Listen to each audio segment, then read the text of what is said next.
Hi, and welcome to the Rakontu elevator pitch. Hi, I am Cynthia Kurtz. This is me. Actually, it's a picture of me. Got a minute?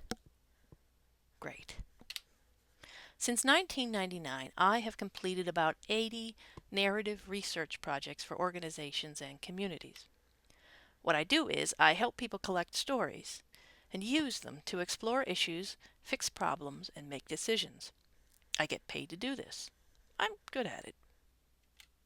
I have developed robust methods and useful tools that help my clients gain transformative insights from collected stories. A few real examples. A utility company found out that homeowners saw them as serving, while renters saw them as commanding. An organization discovered that class warfare, not tools or time pressure, was preventing them from getting their work done on time. The foundation discovered that university students who had been top of the class in high school needed extra help adjusting to university life. I've been proud of my work, helping people who can pay for my help make better decisions that usually benefit everyone. But I am not satisfied. If the true home of stories is in the conversations and memories of the people who told them, in those 80 projects, I've watched tens of thousands of stories leave home. In those 80 projects, I have watched hundreds of transformative insights leave home. Rakontu is home. I want to help those who tell the stories use their stories to build what they need. Also, while I have been helping clients, I have been watching storytelling on the internet. And this is what I see. The stories in my projects for clients are connected in webs. They jump into patterns and they reveal insights. The stories I see people sharing online are piled up in heaps. They lie still and they obscure insights. When stories lie in heaps, this happens. Which stories should I read? Previous page. You are now viewing stories 50 to 75 of 8,334 stories. Next page. When stories form webs, this happens. Which story should I read? Well, who should tell it? A patient? A family member? A doctor? What stages should it cover? Diagnosed? Coping? Worsening? Healing? How common an experience should it be? Everyday? Occasional? Rare? Why should it have been told? To warn? Defend? Explain? Suggest? Reassure?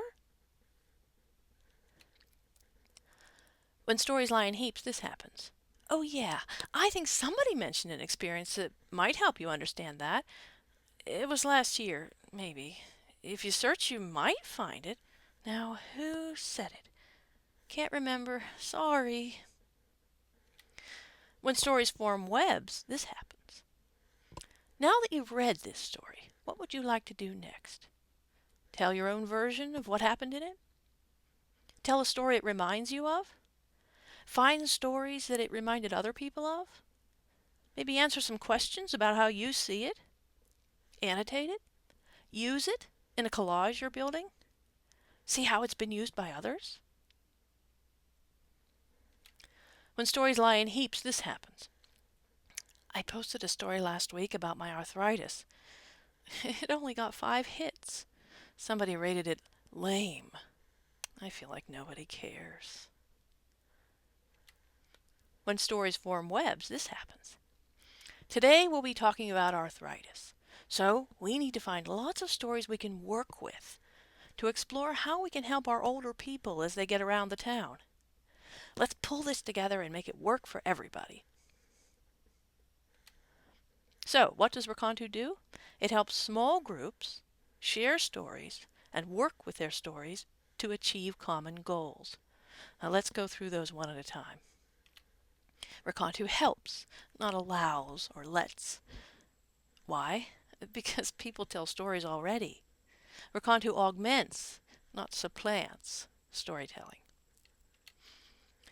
Small groups, not everybody you ever met. Because small groups need a better internet. Share stories, not perform or perfect. Why? Because there's already lots of software for that, and we use it more than is good for us already. Working with stories means using proven methods of collective narrative sense-making to think better together. Why? Because it works. Achieving common goals means doing something together. Exploring an issue, fixing a problem, making a decision, building something. Why? Because people need to do things like that. Now, why build story sharing software?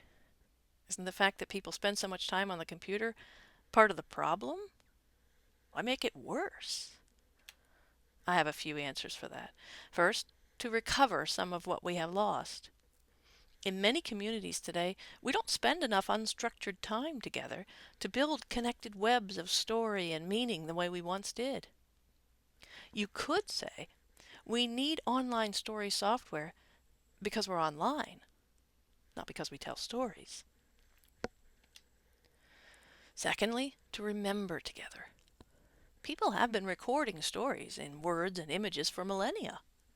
Today, we use computers to augment memory at many scales, from personal to local to global. Communities can use Rakontu to understand the past in order to negotiate the present and plan for the future. Third, to reskill society. The best tools don't just work for you. They teach you how to work. Tools for working with stories can embody knowledge about working with stories in the modern world. Groups who use Rakontu can improve their ability to work with their stories both with the computer and without it. And fourth, to help mediate differences. Stories are ancient devices of ritualistic mediation. We say, I'm going to tell you a story.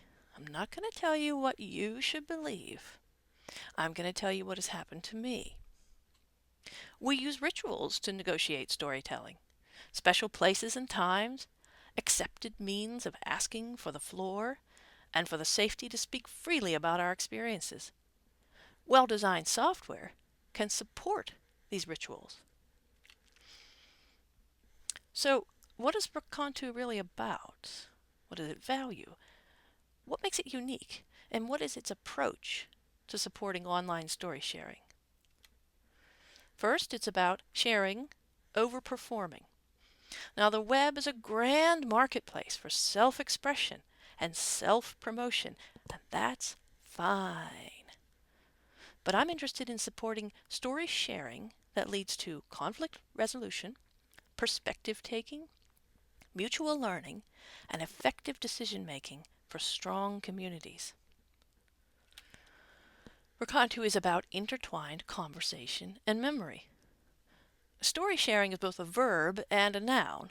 The verb is the tellings of the stories, and the nouns are the stories themselves.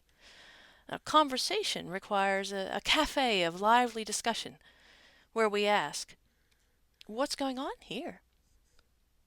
Now, memory requires a well-organized library where we ask, what is in here?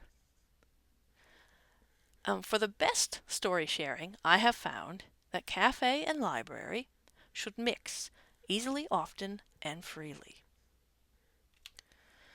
Rakontu is about many motivations to contribute. Now, this is based on a paper by Richard Bartle in 1996, and he examined the way people interacted in multi-user dungeons, which are essentially places where people build things together. And he found two dimensions of differences. One is whether people prefer to take action on the environment or whether they prefer to interact. And the other dimension is whether they are oriented toward people or toward things. And I've always loved that diagram, and I designed the volunteer roles for a Rakontu group so that they cover all these different motivations to participate, so that everyone can find something they want to do to help. Now, what does Rakontu look like? Now, excuse me, if you're looking at little pictures here, you'll need to click on the next images to see them. In the cafe view, we see what is going on, and we take part in the flow of conversation. You can look at this more yourself later on. I'm not going to take the time to explain it in detail. In the library view, we see what is in here, and we scan the shelves of memory. In the role screens, each role has its own place to go, and its own place where the things that people are interested in doing are available to them. When people can look at patterns, they can discover trends in their answers to questions about stories. This will help people to understand what's going on in the topic they're exploring. And this is incorporating tools for mixed methods analysis that I use in my work for clients, and to bring these to the people who tell the stories. In the workshop screens, people will have real-time group sense-making, which will help them build things that they can use together, such as collages and timelines and larger stories, which they will also be able to publish in things like newsletters, exhibits, persuasive brochures, whatever they need as an output of their, as part of their goals. We envision building the infrastructure of Rakontu in such a way that it can support not just narrative sense-making, but many group activities based on various well-known approaches. And here's a list of some of the things that might work for that. Now, Rakontu is an open-source volunteer effort. It has energy to spare and friends galore, but little funding to speak of. Now, what I want most is that the Rakontu ideas make a difference. So if you just read this or listened to me, I have succeeded. Thank you. By the way, Rakontu is Esperanto for tell me a story, won't you? And you can find out more about Rakontu at rakontu.org. Thank you.